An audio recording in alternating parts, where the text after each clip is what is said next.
Donc c'est une parcelle où, pour revenir un peu, donc l'an dernier, il y avait ce trèfle blanc souterrain a été semé dans du petit épeautre. derrière du petit épeautre. Donc l'an dernier, il y avait du petit épeautre. Ouais. À l'automne dernier, donc le trèfle blanc a été semé à 3 kg hectare à peu près. 3 kg hectare. La levée a été assez laborieuse. Hein. C'était pendant longtemps, on ne voyait pas grand-chose. Ouais, c'est au printemps, parce qu'on a eu beaucoup de pluie au printemps, donc et puis oui, parti, il y a eu beaucoup de pluie au autrement, printemps. pas parti, Et donc il a bien poussé, vous voyez, il est bien, bon, ça dépend des zones, mais dans l'ensemble il est bien implanté. Si on arrête de mettre des phytos, qui est un impact sans problème, mais que derrière on continue de travailler de manière agressive, qu'on n'a pas de couvert, qu'on n'a pas de biomasse, qu'on n'a pas de nourriture, de masse de nourriture importante de photosynthèse, bah, automatiquement on n'aura pas des quantités d'activité biologique importantes. Combien d'unités d'azote, de fertilité on a disponible dans le champ là, pour la céréale que tu as installée? Bon, vous me direz, ça vous intéresse pas, vous êtes en bio, vous ne mettez pas d'engrais. Mais à ton avis, combien t'en as là? 0 ou 20. Très peu. J'aime bien très peu. Non, mais zéro, t'as jamais zéro. Non, mais on a très peu. Très peu. Dans le trèfle, là, on peut peut-être avoir 50 à 80 dans le trèfle. Dans le trèfle lui-même. Mais il a accroché. Même, il l'a pas réduit. Hein? Il n'est pas disponible. Il n'est pas disponible. Je le garde pour lui. Ouais, oui. Le trèfle, le trèfle là, contient environ là devant toi. Allez, tu as 50-80 unités d'azote dans la végétation. Peut-être même 100. Ça, on va être génial. Mais s'accrocher du carbone, c'est pas disponible. Dans le sol, ce qu'il y a de disponible au niveau du sol, on ne dépasse pas les 20 unités d'azote. Et par rapport à la thématique de la journée sur l'agriculture biologique de conservation, quel type d'itinéraire technique tu mets en place sur tes terres? Alors je suis équipé de semi-direct, donc c'était une thématique qu'on avait abordée ce matin, le travail du sol, ça m'intéressait particulièrement. Les cultures associées aussi je pratique, association légumineuse céréales. Je suis venu ce matin, donc la plupart des choses qui ont été évoquées ce matin, c'est quelque chose que pour les agriculteurs bio on pratique depuis un petit moment. Mais on a beaucoup appris sur le retour d'expérience.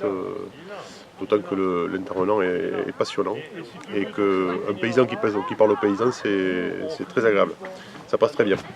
Je pense notamment à l'intervention au piégeage de nitrate par les crucifères, le déblocage d'éléments, les semis précoces. Enfin, il a tellement évoqué de sujets passionnants que je ne peux pas tous les lister, mais c'était vraiment très enrichissant. Quels principes de l'agriculture de conservation sont utilisables et applicables en bio? Alors comme j'ai pu le dire sur la première parcelle, faut toujours avoir en point de mire la qualité du sol dans toutes les pratiques que l'on va mettre en place. C'est-à-dire qualité du sol, ça veut dire produire et recycler le maximum de biomasse diversifiée. Je pense que j'avais assez insisté là-dessus, mais c'est à travers les cultures, à travers les associations, à travers les couverts, d'être toujours dans la maximisation de la captation de la photosynthèse. Ça, c'est un point excessivement important. Donc ça veut dire réduire les intercultures nues, ça veut dire maximiser les couverts, ça veut dire maximiser les associations. Et être toujours en train de capter de la photosynthèse. Ça va structurer le sol, nourrir le sol, développer de la matière organique et brasser de l'activité biologique. Et par rapport à l'agriculture bio, quels principes sont à approfondir pour réussir en agriculture de conservation? Alors, pour moi, il y en aurait 3 ou 4. Le premier serait vraiment travailler les rotations. Ouais. Pour arriver à typer les salissements, comme j'ai pu l'expliquer avec du 2 par 2 ou du 3 par 3, arriver à typer le salissement, tout ça associé à une minimisation du travail du sol, mais vraiment très faible, pour concentrer le salissement en surface. Ensuite, jouer un maximum, encore une fois, avec les couverts végétaux et les associations telles que j'ai pu les décrire en ayant des crucifères, des plantes hyper agressives sur l'azote, en ayant derrière des boucheurs et des légumineuses qui vont entrer de l'azote dans le système pour vraiment appuyer sur les adventices qui sont des plantes nitrophiles, qui vont se retrouver prises un peu à contre-pied là-dedans, et d'accepter de localiser de la fertilisation, d'investir un peu dans la localisation et de remplacer la minéralisation du travail du sol, qui est une dépense pour aller chercher de l'engrais ou de la fertilité qu'on a dans les sols, en transformant cette dépense-là par un apport de fertilisation bien localisé, parce que en fait, la minimisation des flux de fertilité au moment de l'installation de la culture est très limitant pour installer le salissement, pour que le salissement s'installe. Le dernier point, au regard de ce que j'ai vu dans les parcelles qui ont tendance à être assez argileuses, c'est d'arriver à minimiser l'impact de la circulation dans les champs. Ça veut dire autant que faire se peut, réduire la taille des tracteurs, oublier un peu l'efficacité des heures de travail, mais chercher, mettre toujours le sol dans le point de mire, et puis localiser la circulation. Alors localiser grâce à un découvert qu'on organise, localiser grâce au GPS aujourd'hui, ça peut permettre de mettre la précision nécessaire pour éviter de se retrouver avec des compactions qu'on a pu voir, parce que la circulation est extrêmement dangereuse dans les champs. Surtout il faut optimiser peut-être le passage des tracteurs. Et optimiser, exactement. Réduire au maximum. Ouais. Et quels conseils pratiques tu pourrais donner par exemple sur la première parcelle qu'on a visitée? Donc c'était un blé semé en direct dans du seigle. Là on était plutôt parti... Dans du trèfle, pardon. T'es plutôt parti sur peut-être scalper, essayer de corriger un peu l'agressivité du trèfle. Ouais, là, c'est un défaut de croire qu'on était sur un trèfle périn, une légumineuse, qu'on allait avoir un univers super fertile pour la céréale. C'est tout à fait le contraire. On a un univers super restreint, bien qu'on est en train de stocker de la fertilité. Donc là, il faut être agressif. Donc ça, c'était soit un scalpage, soit un petit coup de rotavator pour vraiment abaisser l'agressivité du trèfle et commencer à larguer de la fertilité pour donner du temps et de la place au seigle ou au blé pour commencer à s'installer. Donc à 100 kg hectare, je vais semer autour du... je crois que c'est autour du 20 novembre. Voilà, un semi-direct à le semoir John Deere sur un soja non récolté. Ça ne valait pas le coup de le moissonner. Si vous regardez, il n'y a pas une gousse de plaine. Donc ça m'a fait un beau couvert de soja. Avant ce soja, il y avait un couvert de Fèverolles pois qui a été détruit première semaine de mai. Et juste après la destruction, il a plu. Il a plu, donc ça ne m'a pas permis de semer dans des bonnes conditions dans les 15 jours après la destruction. Donc c'était gras, j'ai pas pu faire ce que j'ai voulu, donc semis tardif. Un peu de grêle, un peu trop d'eau en suivant, donc ça n'a pas donné. Voilà, donc j'ai pas réinvesti là-dessus. Donc voilà, donc là j'ai implanté du seigle en semi-direct. Du seigle, pourquoi? Je veux déjà essayer de me faire un peu de semences.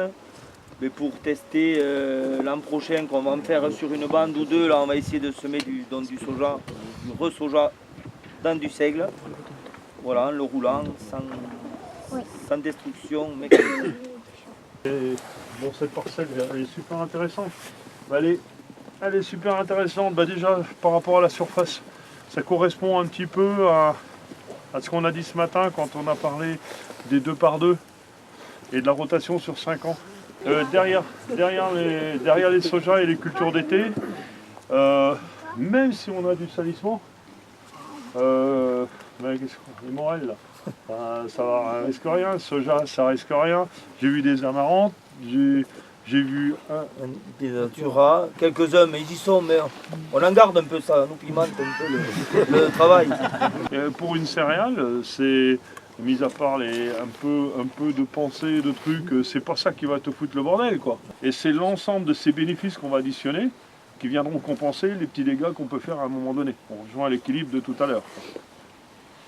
Donc ça, ayez pas peur, testez, mais la rotation c'est un super outil de gestion de salissement. Beaucoup plus efficace que le travail du sol. ici. Voilà.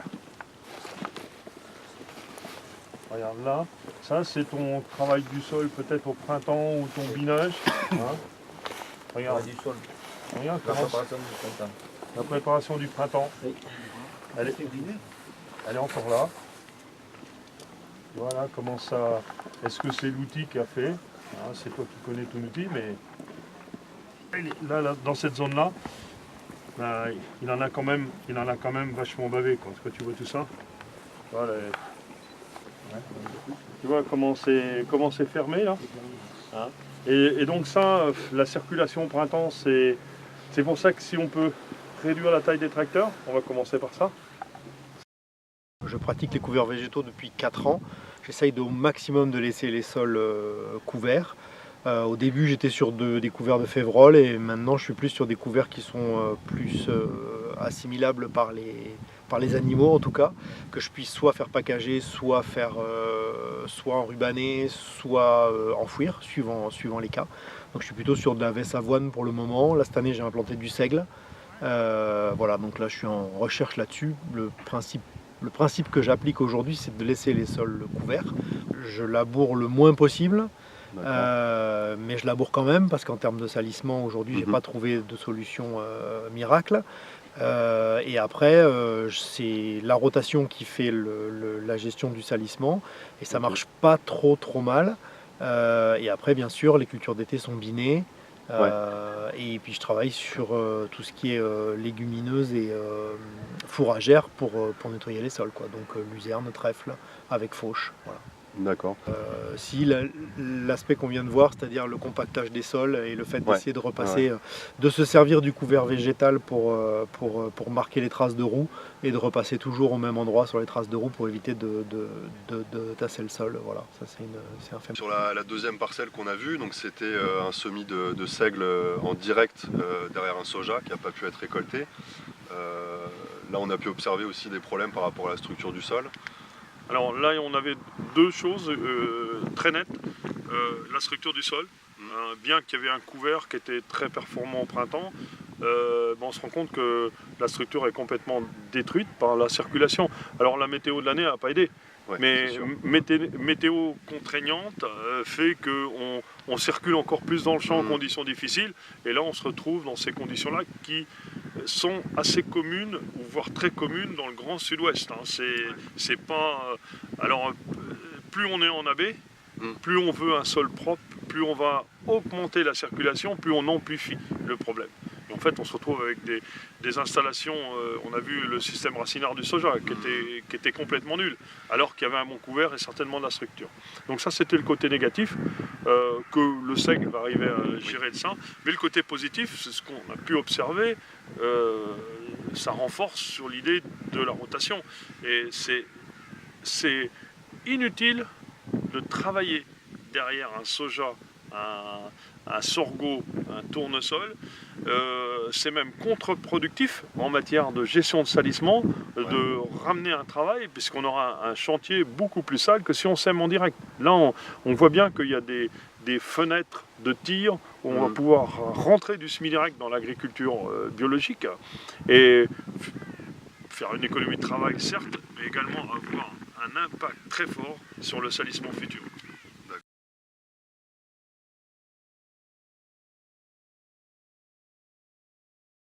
Au printemps, n'aie pas peur de la biomasse, hein. Tu vas avoir ça. Hein.